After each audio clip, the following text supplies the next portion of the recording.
அணி அணியாய் வாருங்கள் அன்பு மாந்தரே, ஆண்டவர் இயேசுவின் சாட்சி நீங்களே.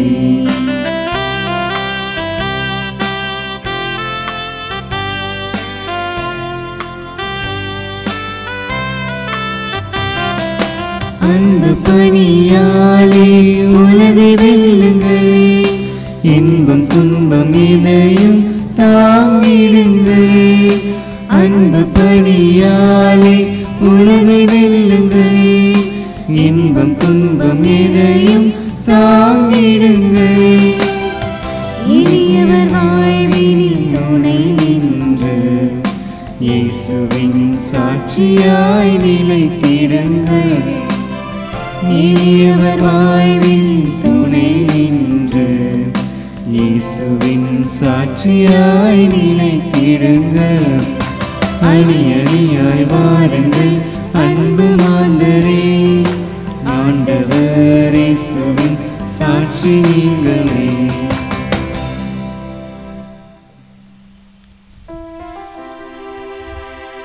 தந்தை மகன் தூயாவியாரின் பெயராலே ஆமென். நம் ஆண்டவராகிய இயேசு கிறிஸ்துவின் அருளும் கடவுளின் அன்பும் தூயாவியாரின் நட்புறவும் உங்கள் அனைவரோடும் இருப்பதாக.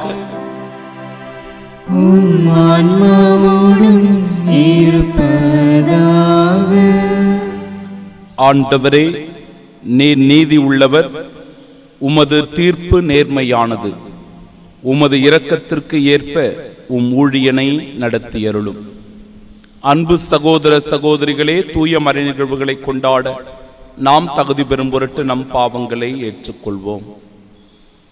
எல்லாம் வல்ல இறைவனிடமும் சகோதர சகோதரிகளே உங்களிடமும் நான் பாவியனை ஏற்றுக்கொள்கின்றேன். ஏனெனில் என் சிந்தனையாலும் சொல்லாலும் செயலாலும் கடமையில் தவறியதாலும் பாவங்கள் பல செய்தேன். என் பாவமே என் பாவமே என் பெரும் பாவமே. ஆகையால் எப்பொழுதும் கன்னியான புனித மரியாவையும் வானதூதர் புனிதர் அனைவரையும் சகோதர சகோதரிகளே உங்களையும் நம் இறைவனாகிய ஆண்டவரிடம் எனக்காக வேண்டிக் கொள்ள மன்றாடுகிறேன். எல்லாம் வல்ல இறைவன் நம் மீது இரக்கம் வைத்து நம் பாவங்களை மன்னித்து நமக்கு நிலை வாழ்வை அருள்வாராக. ஆமென்.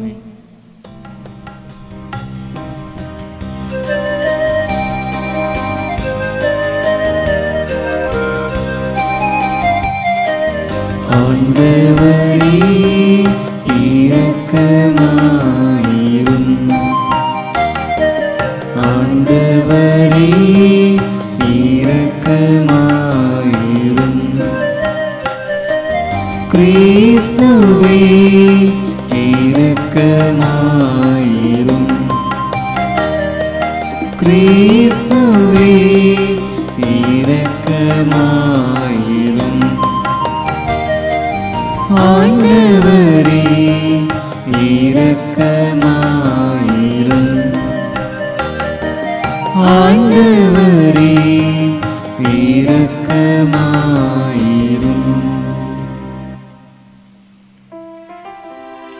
மன்றாடுவோமாக. எங்களுக்கு மீட்பும் பிள்ளைகளுக்கு உரிய உரிமையும் வழங்கும் இறைவா, உம் அன்புக்கு உரிய மக்களை கனிவுடன் கண்ணோக்கும்.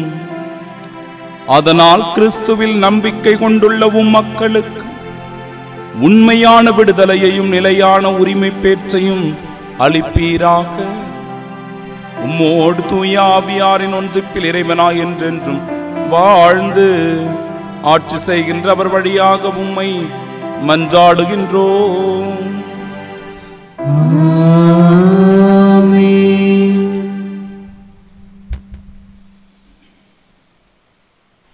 முதல் வாசகம்.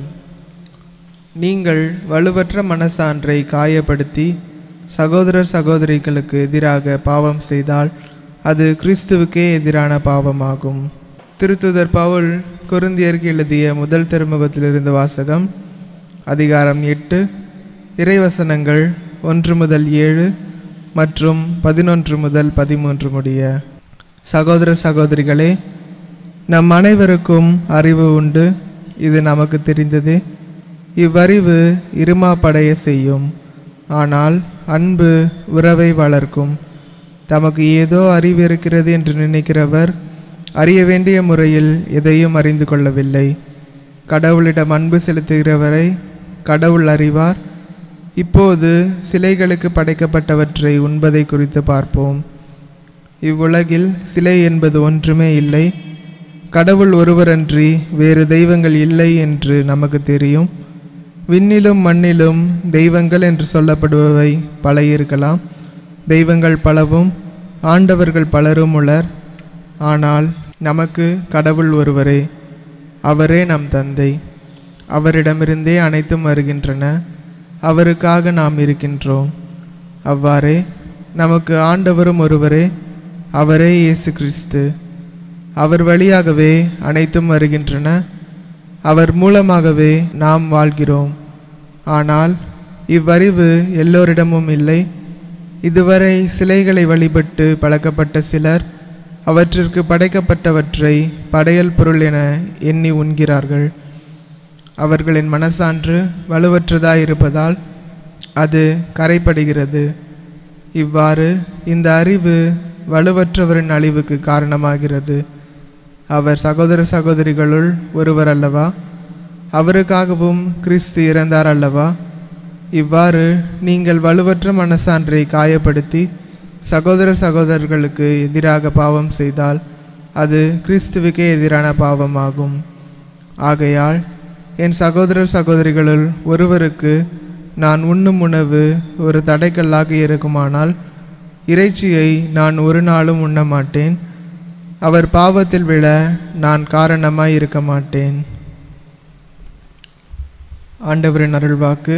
இறைவனுக்கு நன்றி. பதிலுரை பாடல் பல்லவி.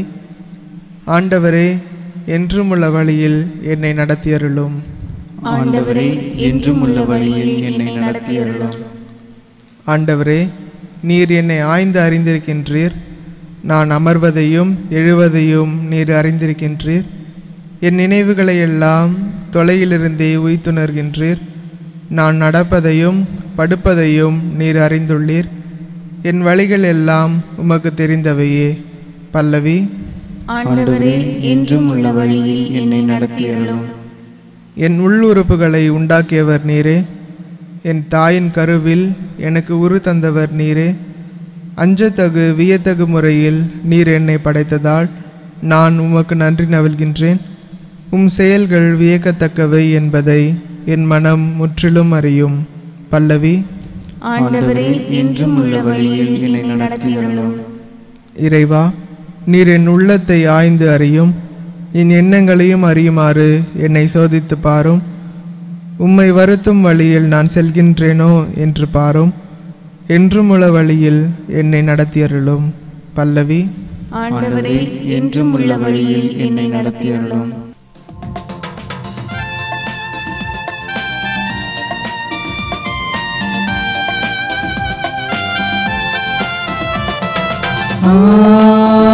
Alleluia, Alleluia,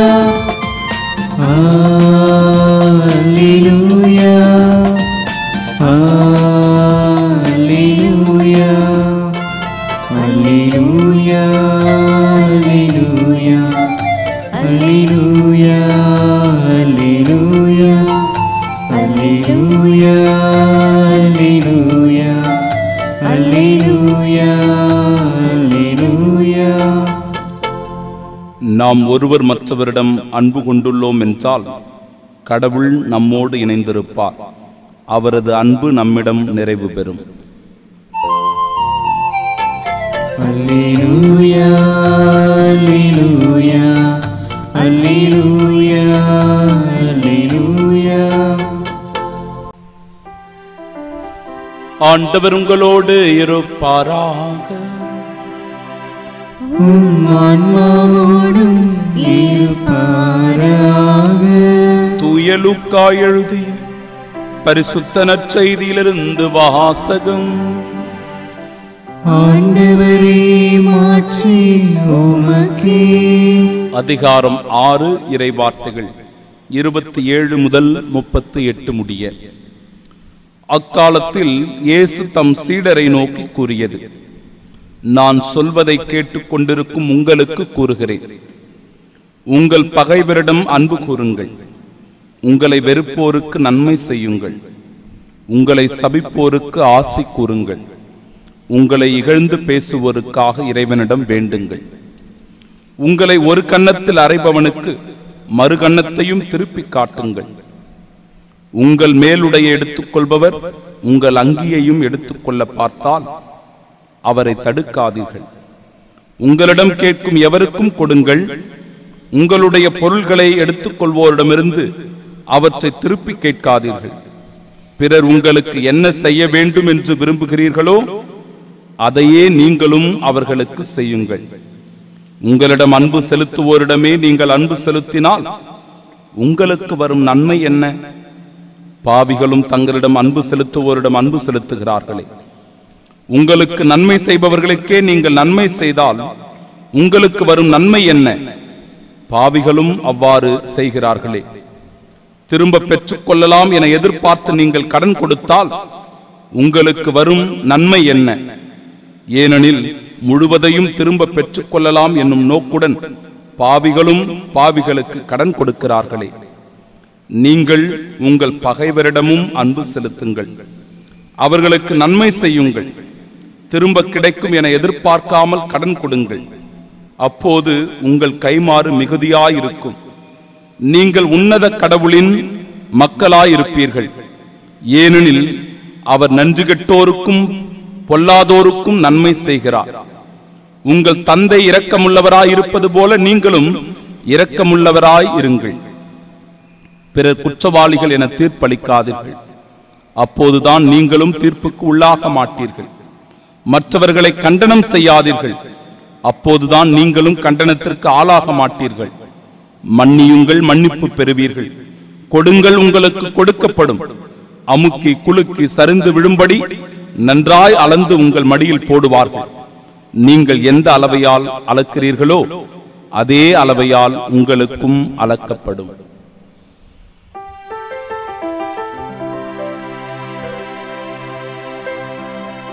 ஆண்டவரின் அருள்வாக்கு. கிறிஸ்துவே உமக்கு புகழ். அன்பு சகோதர சகோதரிகளே, இன்றைய இறைவார்த்தையானது கிறிஸ்தவ வாழ்வினுடைய சில முக்கியமான அடையாளங்களை நமக்கு அழகாக எடுத்து கூறுகிறது.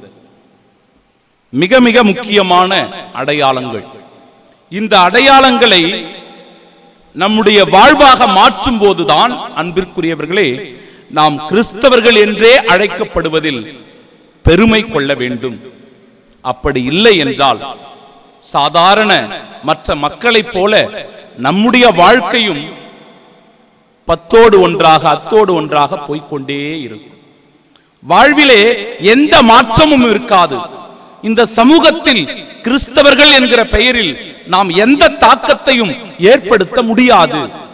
ஏனென்றால் கிறிஸ்துவினுடைய மிக முக்கியமான அடிப்படையான இந்த பண்பு நலன்களை நம்முடைய வாழ்க்கையில் நாம் கடைபிடிக்கவில்லை என்று பொருளாகிவிடும்.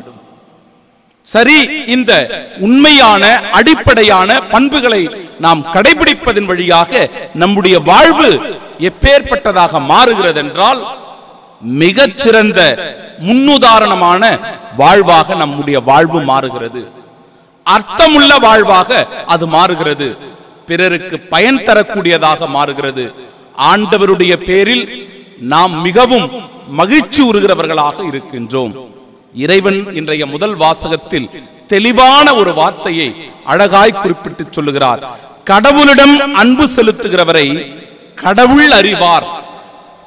கடவுளிடம் அன்பு செலுத்துகிறவரை கடவுள் நன்றாகவே அவர் அறிந்திருக்கிறார் என்றால் அந்த இறை மதிப்பீடுகளின்படி, இறை சித்தத்தின்படி, அவருடைய திருவுளப்படி நம்முடைய வாழ்வை அமைத்துக் கொள்வது, முன்னுதாரணமாக வாழ்வது, இப்பேற்பட்ட வாழ்வுதான் அன்பிற்குரியவர்களே இந்த நாளில் நாம் அழைக்கப்படுகின்ற வாழ்வாக அமைந்திருக்கிறது. உங்கள் பகைவரிடம் அன்பு கூறுங்கள். பாருங்கள், எப்பேற்பட்ட ஒரு உன்னதமான அடிப்படை பண்பு நலன்களை கிறிஸ்தவம் நமக்கு போதிக்கிறது. உங்கள் பகைவரிடம் அன்பு கூறுங்கள், உங்களை வெறுப்போருக்கு நன்மை செய்யுங்கள், உங்களை சபிப்போருக்கு ஆசி கூறுங்கள், உங்களை இகழ்ந்து பேசுவோருக்காக இறைவனிடம் வேண்டுங்கள், உங்களை ஒரு கன்னத்தில் அறைபவனுக்கு மறுகன்னத்தையும் திருப்பி காட்டுங்கள், உங்களிடம் கேட்கும் எவருக்கும் கொடுங்கள், திருப்பி கேட்காதீர்கள். பாருங்கள், இந்த வார்த்தைகளை எல்லாம் பார்க்கும்போது அன்பிற்குரியவர்களே மிக உன்னதமான வார்த்தைகளாக இருக்கிறது. அவ்வளவு எளிதாக இந்த வார்த்தைகளை கடந்துவிட்டு நாம் போய்விட முடியாது.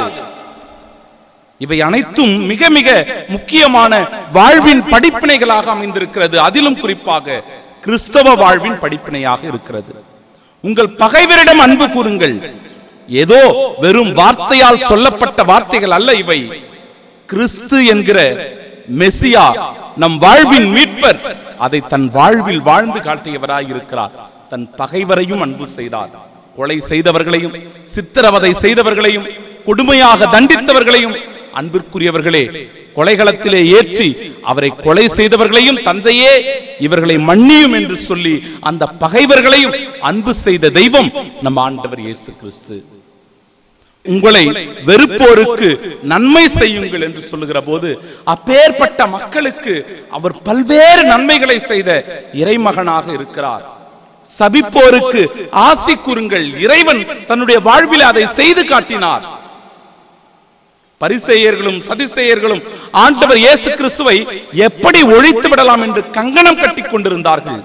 ஆனால் அன்பிற்குரியவர்களே, பாவிகளை மனம் திருப்புவது, அவர்களுடைய வாழ்வுக்கு புது வாழ்வாக அவருடைய வாழ்வை மாற்றுவது, எண்ணற்ற அற்புத அதிசயங்களை செய்து மக்களோடு மக்களாக உடன் பயணித்தவராக இருக்கிறார் அன்பு ஆண்டவர். எனவேதான் அன்பிற்குரியவர்களே, ஒரு கன்னத்தில் அறைந்த போதும் கூட அவரால் திருப்பி மறுகன்னத்தையும் காட்ட முடிந்தது. பிறர் உங்களுக்கு என்ன செய்ய வேண்டும் என்று விரும்புகிறீர்களோ அதையே நீங்களும் அவர்களுக்கு செய்யுங்கள். வெறும் போதனைகள் மட்டுமல்ல, வெறும் போதனைகள் மட்டுமல்ல கிறிஸ்தவம். அது வாழ்வு, அது வாழ்விற்கான மதிப்பீடு. அதை வாழ்ந்து காட்டியவரே ஆண்டவர் இயேசு கிறிஸ்து. பல வேத புத்தகங்கள் இருக்கிறது, அல்லது பக்தி புத்தகங்கள், பக்தி நூல்கள் இருக்கிறது. இவளை அனைத்திலும் குறிப்பிடப்பட்டிருக்கிற செய்திகள் மிக மிக உன்னதமான செய்திகள், மறுப்பதற்கில்லை. ஆனால் அன்பிற்குரியவர்களே, அந்த செய்திகளை வாழ்ந்து காட்டி இருக்கிறார்களா, அந்த போதனைகளின்படி வாழ்ந்திருக்கிறார்களா என்பது மிக மிக சந்தேகம். ஆனால் ஆண்டவர் இயேசு கிறிஸ்து எதை போதித்தாரோ அதையே வாழ்வாக மாற்றியவர். எனவேதான் ஆண்டவர் இயேசு கிறிஸ்துவை நாம் கொண்டாடுகிறோம். ஆண்டவர் இயேசு கிறிஸ்துவை மெசியாவாக ஏற்றுக்கொள்கிறோம். ஆண்டவர் இயேசு கிறிஸ்துவினுடைய மதிப்பீடுகளை நம்முடைய வாழ்வாக மாற்ற நாம் முயற்சிக்கிறோம். பாருங்கள், கிறிஸ்தவ வாழ்வு என்பது அடிப்படையான அடையாளங்களை கொண்டிருக்கிறது. முதல் அடையாளம் சகிப்புத்தன்மையோடு வாழ்வது. நம்முடைய வாழ்வில் சகிப்புத்தன்மை வேண்டும். உங்களிடம் அன்பு செலுத்துவோரிடமே நீங்கள் அன்பு செலுத்தினால் அதனால் உங்களுக்கு வரும் நன்மை என்ன? உங்களுக்கு நன்மை செய்பவருக்கே நீங்களும் நன்மை செய்தால் உங்களுக்கு வரும் நன்மை என்ன என்று ஆண்டவர் மீண்டும் மீண்டும் கேட்கும் போது நம்முடைய அன்பானது விசாலப்பட வேண்டும்.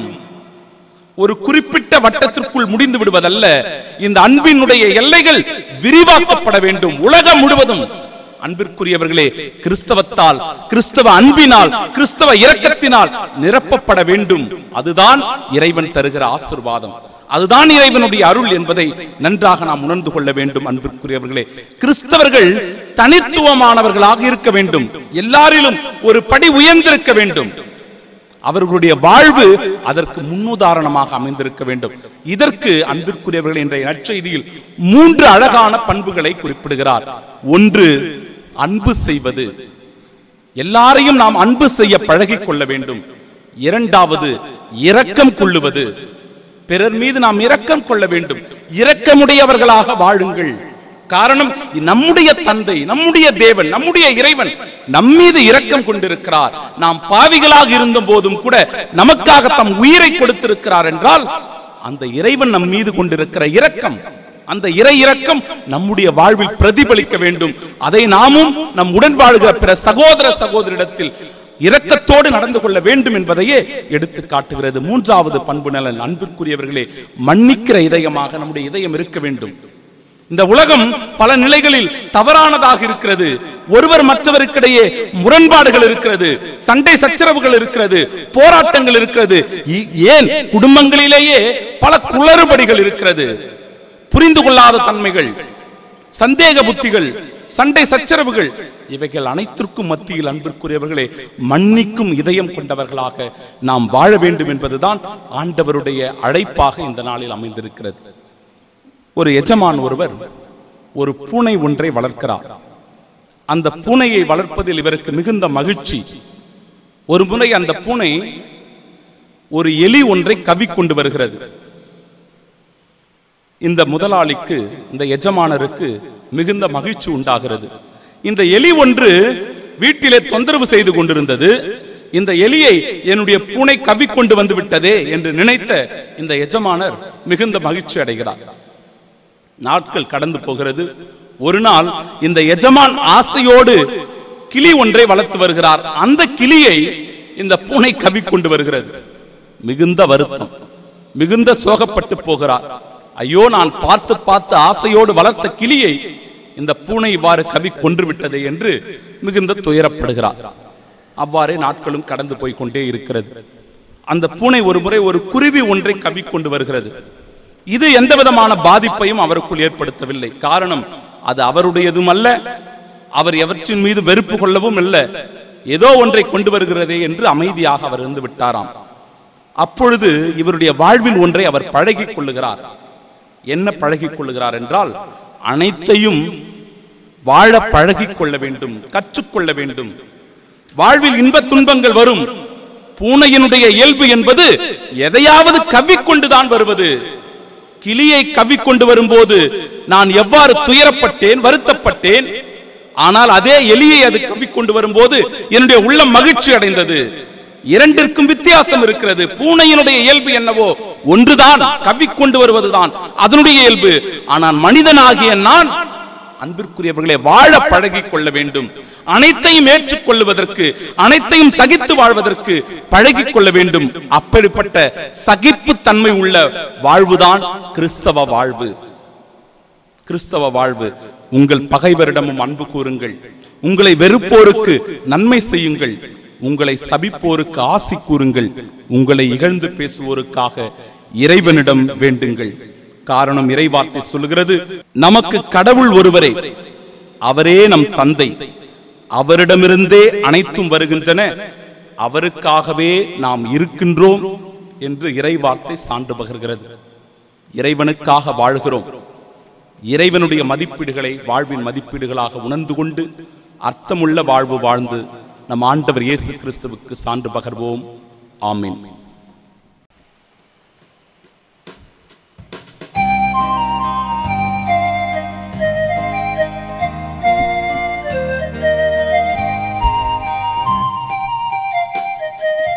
அன்போடு வந்தோம், காணிக்கை தந்தோம், கனிவோடு ஏற்பாய் ஆண்டவரே, உம்பலியோடு சேர்ப்பாய் தூயவரே.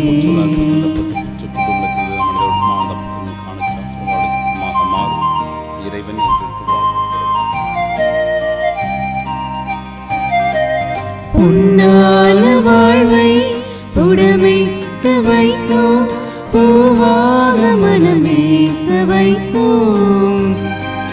புதிரான வாழ்வே எதிரானதாலே, புதிரான வாழ்வே எதிரானதாலே, பொலிவாக செய்வாய் ஆண்டவரே, உம்மருளோடு அணைப்பாய் மாமரனே. அன்போடு வந்தோம், காணிக்கை தந்தோம், கனிவோடு ஏற்பாய் ஆண்டவரே, உம்பலியோடு சேர்ப்பாய் தூயவரே. அன்பு சகோதர சகோதரிகளே, என்னுடையதும் உங்களுடையதுமான இப்பலி எல்லாம் வல்ல இறைவனுக்கு உகந்ததாகும்படி மன்றாடுங்கள். ஆண்டவர் தமது பெயரின் புகழ்ச்சிக்காகவும் மாட்சிக்காகவும் நமது நன்மைக்காகவும் புனித திரு அவை அனைத்தின் நலனுக்காகவும் உமது கையிலிருந்து இப்பலியை ஏற்றுக்கொள்வாராக. இறைவா, உண்மையான இறைப்பற்றுக்கும் அமைதிக்கும் காரணரே, மாண்புக்குரிய உம்மை காணிக்கை வழியாக தகுந்த முறையில் வழிபட நாங்கள் வேண்டுகின்றோம். அதனால் தூய மறை நிகழ்வுகளில் உண்மையான உணர்வோடு பங்கேற்பதன் வழியாக நாங்கள் ஒன்று படுவோமாக. எங்கள் ஆண்டவராகிய இயேசு கிறிஸ்து வழியாக உம்மை மன்றாடுகின்றோம். ஆண்டவர் உங்களோடு இருப்பாராக.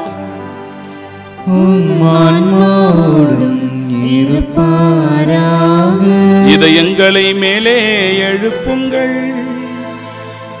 ஆண்டவரிடம் எழுப்பியுள்ளோம். நம் இறைவனாகிய ஆண்டவருக்கு நன்றி கூறுவோம். அதே தகுதியும் நீதியுமானதே. ஆண்டவரே, தூயவரான தந்தையே, என்றும் உள்ள எல்லாம் வல்ல இறைவா, என்னாலும் எவ்விடத்திலும் நாங்கள் உமக்கு நன்றி செலுத்துவது மெய்யாகவே தகுதியும் நீதியுமாகும், எங்கள் கடமை மீட்புக்குரிய செயலுமாகும். ஏனெனில் எங்கள் புகழுரை உமக்கு தேவை என்று, ஆயினும் நாங்கள் உமக்கு நன்றி செலுத்துவது உமது அருட்கொடையாலேயே. நாங்கள் உம்மை புகழ்ந்துரைப்பது உமது மாட்சியை மிகுதுபடுத்தாது, எனினும் எங்கள் ஆண்டவராகிய கிறிஸ்து வழியாக நாங்கள் மீட்படைய பயன்படுகின்றது. ஆகவே வானக தூத திரளோடு ஒன்று சேர்ந்து நாங்களும் உம்மை புகழ்ந்தேத்தி மகிழ்ச்சியுடன் அறிக்கையிட்டு சொல்லுவதாவது: தூயவர் தூயவர் தூயவர், வான்படைகளின் கடவுளாம் ஆண்டவர். விண்ணகமும் மன்னகமும் உமது மாட்சியால் நிறைந்துள்ளன. உன்னதங்களிலே ஓசன்னா. ஆண்டவர் பெயரால் வருகிறவர் ஆசி பெற்றவர். உன்னதங்களிலே ஓசன்னா. ஆண்டவரே, நிர்மையாகவே தூயவர், தூய்மை அனைத்திற்கும் ஊற்று. ஆகவே உம்முடைய ஆவியை பொழிந்து காணிக்கைகளை தூய்மைப்படுத்த உம்மை வேண்டுகின்றோம். இவ்வாறு எங்கள் ஆண்டவர் இயேசு கிறிஸ்துவின் உடலும் இரத்தமுமாக எங்களுக்கு இவை மாறுவனவாக. அவர் பாடுபட உளம் கனிந்து தம்மை கையளித்த போது அப்பத்தை எடுத்து நன்றி செலுத்தி அதை பிட்டு தம் சீடர்களுக்கு அளித்து அவர் கூறியதாவது: அனைவரும் இதிலிருந்து பெற்று உண்ணுங்கள், ஏனெனில் இது உங்களுக்காக கையளிக்கப்படும் என் உடல்.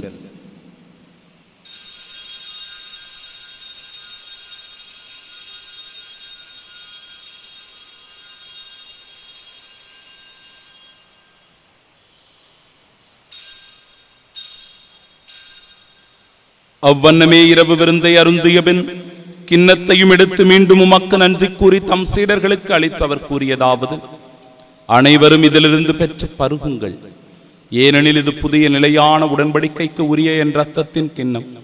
இது பாவ மன்னிப்பிற்கென்று உங்களுக்காகவும் பலருக்காகவும் சிந்தப்படும். இதை என் நினைவாக செய்யுங்கள்.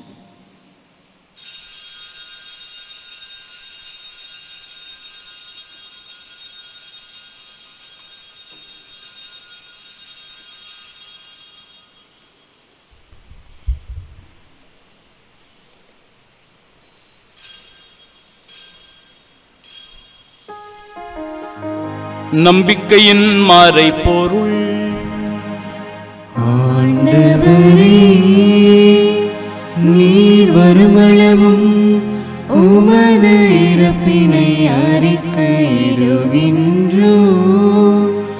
உமது உயிர்ப்பினையும் எடுத்துரைக்கின்றோம். ஆகவே ஆண்டவரே, நாங்கள் கிறிஸ்துவின் இறப்பினையும் உயிர்ப்பினையும் நினைவு கூர்ந்து வாழ்வு தரும் அப்பத்தையும் எங்கள் வாழ்விற்கு மீட்பினை அளிக்கும் இக்கிண்ணத்தையும் கொடுக்கிறோம். உம் திருமுன்னின்று முக்குழியம் புரிய தகுந்தவர்களாக எங்களை ஏற்றுக்கொண்டீர். எனவே மக்கள் நன்றி செலுத்துகின்றோம். மேலும் கிறிஸ்துவின் உடலிலும் இரத்தத்திலும் பங்கு கொள்ளும் எங்களை தூய ஆவியார் ஒன்று சேர்க்க வேண்டும் என உம்மை தாழ்மையுடன் மன்றாடுகிறோம். ஆண்டவரே, உலகெங்கும் பரவியிருக்கும் அது திரு அவையை நினைவு கூர்ந்தருளும். எங்கள் திருத்தந்தை பிரான்சிஸ், எங்கள் பேராயர் ஜார்ஜ் அந்தோணிசாமி, எல்லா திருநிலையினராக அனைவரோடும் அது திரு அவை அன்பில் நிறைவு பெறச் செய்தருளும். தந்தையே, உயிர்த்தெழுமது நோக்குடன் துயில் கொள்ளும் எங்கள் சகோதர சகோதரிகளையும் இறந்தோர் அனைவரையும் இரக்கத்துடன் நினைவு கூர்ந்து முது திருமுக ஒளியை நேற்றருளும். எங்கள் அனைவர் மீதும் இரக்கமாயிரும். கடவுளின் கன்னித்தாயான தூய மரியா, அவருடைய அன்பு கணவரான புனித யோசேப்பு, புனித திருத்தூதர்கள், இவ்வுலகில் உமக்கு உந்தவர்களாய் இருந்தோராகிய புனிதர் அனைவருடனும் நாங்கள் நிலை வாழ்வில் பங்கு கொள்ளும் தகுதி பெற்று உம் திருமகன் இயேசு கிறிஸ்து வழியாக உம்மை புகழ்ந்தேத்து மரமருள உம்மை மன்றாடுகின்றோம்.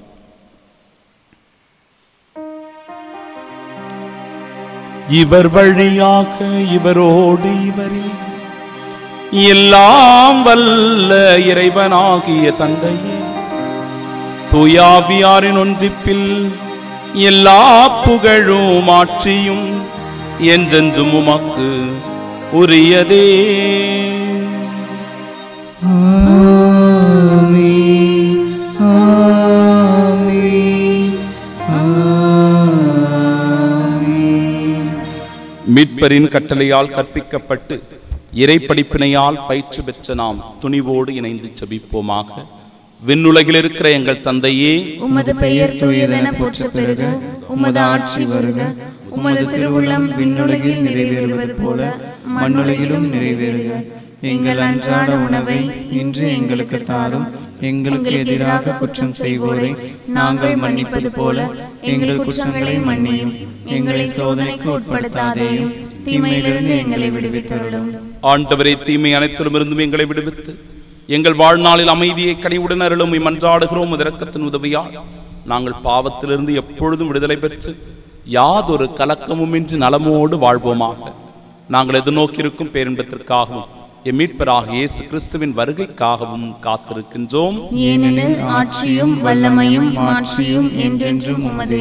ஆண்டவரே இயேசு கிறிஸ்துவே, அமைதியை உங்களுக்கு விட்டுச் சொல்கிறேன், என் அமைதியையே உங்களுக்கு அளிக்கிறேன் என்று திருத்தூதர்களுக்கு மொழிந்தீரே. எங்கள் பாவங்களை பாராமல் உமது திரு அவையின் நம்பிக்கையை கண்ணோக்கி உமது திருவுளத்திற்கேற்ப அதற்கு அமைதியும் ஒற்றுமையும் அளித்தருள்வீராக. என்றென்றும் வாழ்ந்து ஆட்சி செய்கின்றவர் நீரே. ஆமென். ஆண்டவருடைய அமைதி உங்கள் அனைவரோடும் என்றும் இருப்பதாக. உம் ஆன்மாவோடும் இருப்பதாக. ஆண்டவர் இயேசு நமக்கு தருகிற அமைதியை ஒருவர் மற்றவரோடு பகிர்ந்து கொள்வோம். சமாதானம்.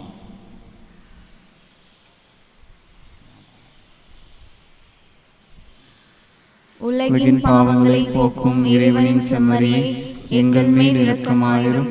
உலகின் பாவங்களை போக்கும் இறைவனின் செம்மறியே, எங்கள் மேல் இரக்கமாயிரும்.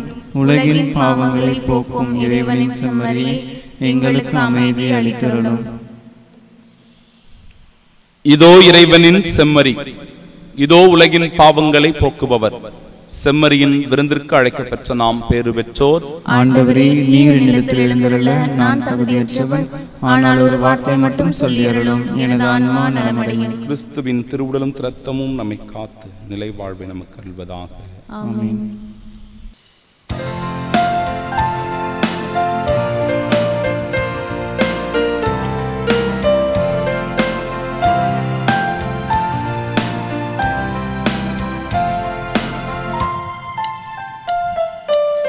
அதுவிருந்தாக என் நிறைவாவா, மனம் மகிழ்ந்திட வாழ்க்கை நிறைவேவா.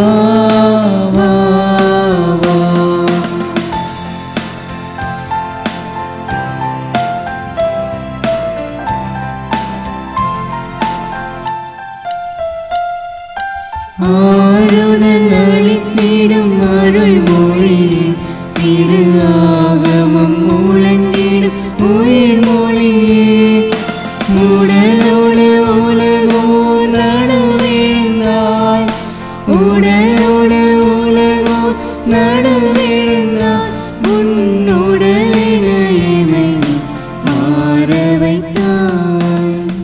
திருவிருந்துக்கு பின் ஜெபம். கிறிஸ்துவின் ஆன்மாவே, என்னை புனிதமாக்கும். கிறிஸ்துவின் திருவுடலே, என்னை மீட்டருளும். கிறிஸ்துவின் திரு ரத்தமே, எனக்கு எழுச்சியூட்டும். கிறிஸ்துவின் விழாவின் தண்ணீரே, என்னை கழுவிடுமே. கிறிஸ்துவின் பாடுகளே, என்னை தேற்றிடுமே. ஓ நல்ல இயேசுவே, எனக்கு செவிசாயும். உம் திருக்காயங்களுக்குள் என்னை மறைத்தருளும். உம்மிடமிருந்து என்னை பிரிய விடாதேயும். தீய பகைவரிடமிருந்து என்னை காத்தருளும். எனது இறப்பின் வேளையில் என்னை அழைத்தருளும். உம்மிடம் வர எனக்கு கட்டளையிட்டருளும். புனிதர்களோடு எக்காலம் உம்மை புகழ செய்யும். ஆமென். கலைமான் நீரோடைகளுக்காக இயங்குவது போல கடவுளே, என் ஆன்மா உமக்காக இயங்குகின்றது. மன்றாடுவோமாக. ஆண்டவரே, உமது வார்த்தையாலும் விண்ணகவிருந்தாலும் உம் நம்பிக்கையாளருக்கு நீர் உணவு அளித்து வாழ்விக்கின்றீர். இவ்வாறு உம் அன்பு திருமகன் அளிக்கும் மாபெரும் கொடைகளால் நாங்கள் வளம் பெற்று அவரது வாழ்வில் என்றும் பங்கேற்கும் தகுதி பெறுவோமாக. என்றென்றும் வாழ்ந்து ஆட்சி செய்கின்ற அவர் வழியாக உம்மை மன்றாடுகின்றோம். ஆண்டவர் உங்களோடு இருப்பாராக.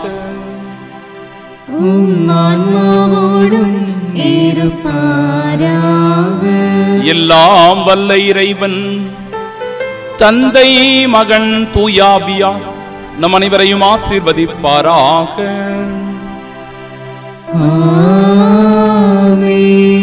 அன்பு, இரக்கம், மன்னிப்பு ஆகிய இறை பண்புகளை நம்முடைய வாழ்வாக்க சென்று வாழுவோம். வாழ்வில் பழி தொடரட்டும். இறைவனுக்கு நன்றி.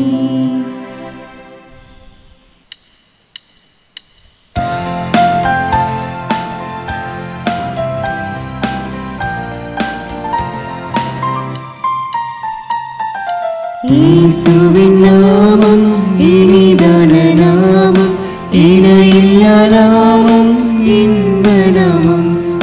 இயேசுவின் நாமம் இனிதான நாமம், இணையில்லா நாமம், இன்ப நாமம். பாவத்தை போக்கும் பயமதை நீக்கும் பரம சந்தோஷம் பக்தருக்கு அளிக்கும். பாவத்தை போக்கும் பயமதை நீக்கும் பரம சந்தோஷம் பக்தருக்கு அளிக்கும். இயேசுவின் நாமம் இனிதான நாமம், இணையில்லா நாமம், இன்ப நாமம்.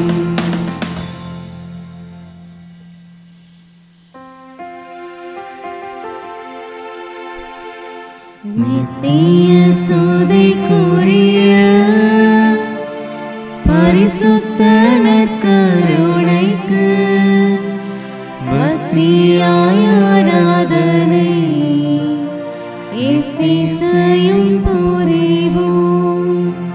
இயேசுவின் மதுரமான திருஹிருதயமே, எங்கள் சிநேகமாயிரும், மரியாளின் மாசற்ற இருதயமே, எங்கள் இரட்சணியமாயிரும், சகல புனிதர்களே எங்களுக்காக வேண்டிக் கொள்ளுங்கள். இரக்கத்தின் ஆண்டவரே, எங்கள் மேல் இரக்கமாயிரும், நற்கருணை நாதரே, எங்களோடு தங்கும் ஆண்டவரே, அச்சிஷ்ட சிலுவை அடையாளத்தினாலே எங்கள் சத்துருக்களமிருந்து எங்களை ரட்சித்துக் கொள்ளும் எங்கள் சர்வேஸ்வரா, பிதா, சுதன், பரிசுத்த ஆவியின் பெயராலே ஆமென்.